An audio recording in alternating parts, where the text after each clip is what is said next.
What's up, y'all? It's Poppin Agenda coming at you from the Rocky Mountains. Got my phone leaned up against a rock. I'm going to do the best I can. This is the fourth installment of Poppin for Tourette's. As you know, I have a disease called Tourette syndrome. I'm making a series working to utilize my art, my popping, dance, and advocacy for Tourette's. And then bring cohesion between those two things. So in the process of this project, I got a message from someone who saw one of my videos. Shout out John T, who helped me with this next video by sending me a list of questions to answer regarding my Tourette's, my dance.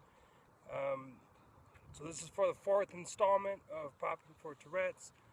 Answering some viewer questions to help me get this across and say the things I need to say. So thank you. Please, anyone send in questions, comments, and so on. So the first question, when were you first diagnosed with Tourette's?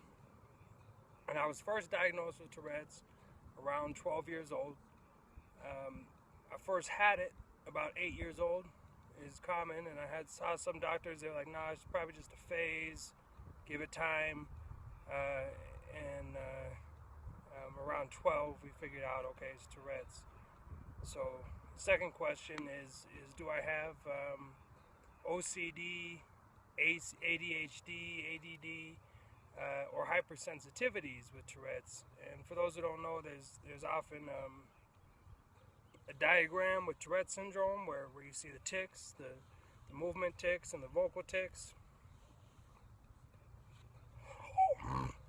You know, I'm going to let them out while I do this video. But that's a vocal tic.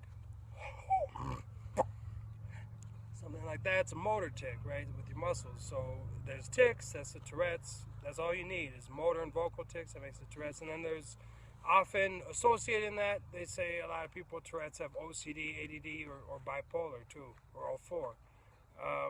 As of right now, I'm not diagnosed with ADD or OCD.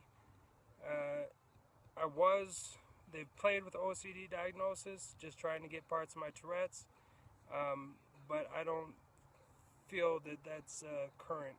So hypersensitivities, yes, and that's very relevant to me because what they saw as OCD before, they now see as late as last September. I got this diagnosis as a form of complicated Tourette's called echopraxia and echolalia, where certain sensitivities, certain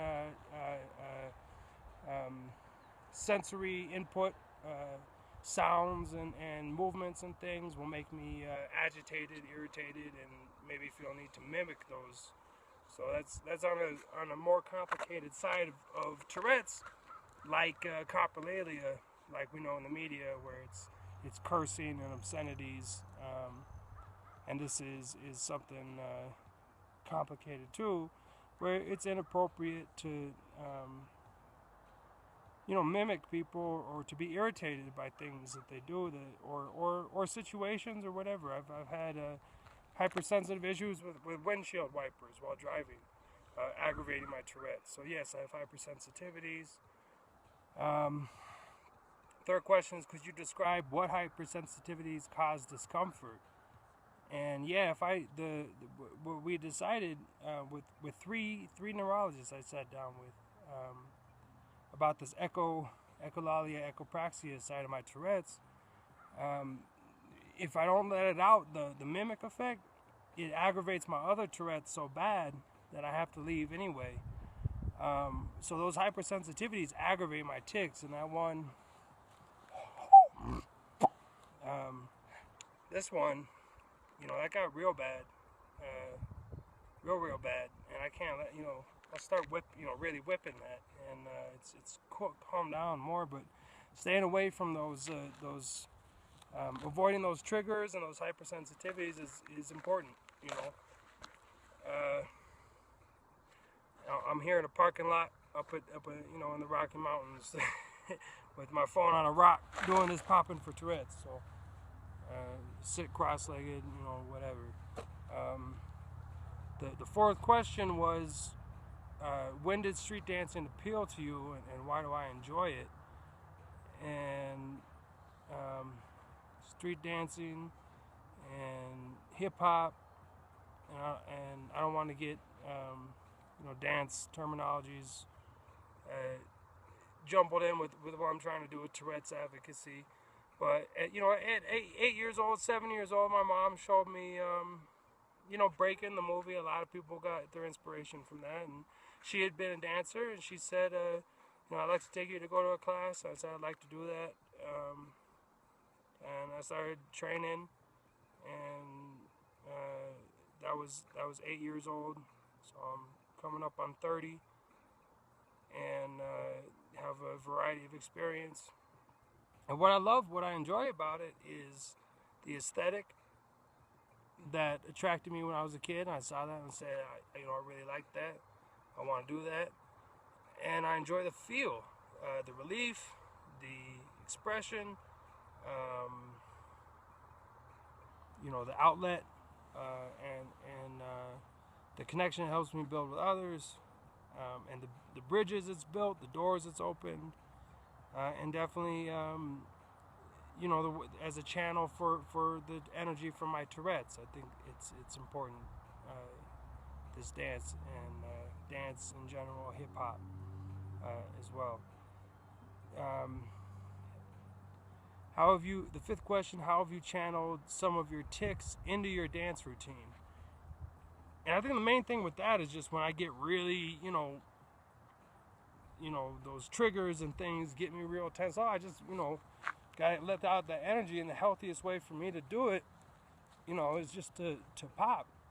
I have played with ideas, with this, with just incorporating that head movement into my movement. So it's something I'm working on, and I want to do with this project, and I'd like to incorporate more, because I focused on different aspects of the popping and channeling my Tourette's into it, just in the flow. So I would like to incorporate the movements a little more. Question 6, do you believe Tourette's has made you into a better person, a part of who you are? Has it developed character? Being a part of who I am. So having Tourette's hasn't made me a better person? And I guess that depends on the criteria you use, because it hasn't helped me with a lot of things that say make a good person, like succeeding at certain life accomplishments, right? Like graduating. I did some college, and I'm all right, but has it made me a better? Like, I'm not. Society might frown on someone like me a lot. I'm not terribly accomplished. Always, I am in my own right, and I think if anything that Tourette's has developed in me that's better is hopefully a sense of empathy and understanding for people who are a little different. Maybe knowing of vulnerability,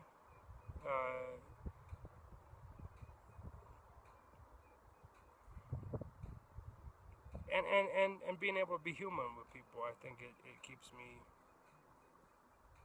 at that. But I don't know.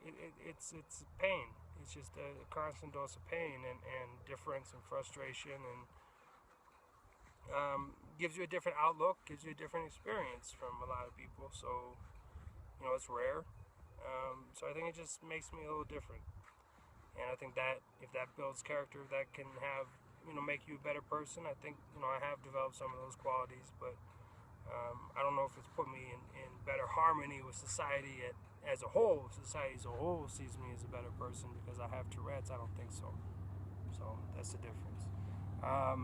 Last question, what kind of advice is most important and significant that you'd be willing to offer others with Tourette's who are struggling? And that's really the hardest one for me. I want to work together. Personally, I feel like we're all rather isolated. Again, this is rare, and it's kind of kept swept under the rug. I think this condition, and if you're out there, if you're seeing this, I invite you to contact me. I advice. I mean, I don't know how. Get free if you can. If you can't, keep trying. And that's to everybody too. But really, if you got Tourette's, get in control of yourself, and because people, in my experience, people will do some low down, things, and you have to protect yourself. I found that the medications that this Western medicine, offers are not helpful. In fact, they're hurtful. They hurt me. In my experience, all those nasty, strong medications that aren't even made for movement disorders, that they give us, in my experience, it's been better to stay away from those. Exercise, meditation, find your own remedies, your own things that help, diet. Keep pushing, keep striving, know that it can get better, it does get worse and better, we all know that. So, that's that. Hopefully that's a good installment. It's 11 some minutes, and we either end it here or cut, or let me see if I can't bust a little here. Let's see what we got.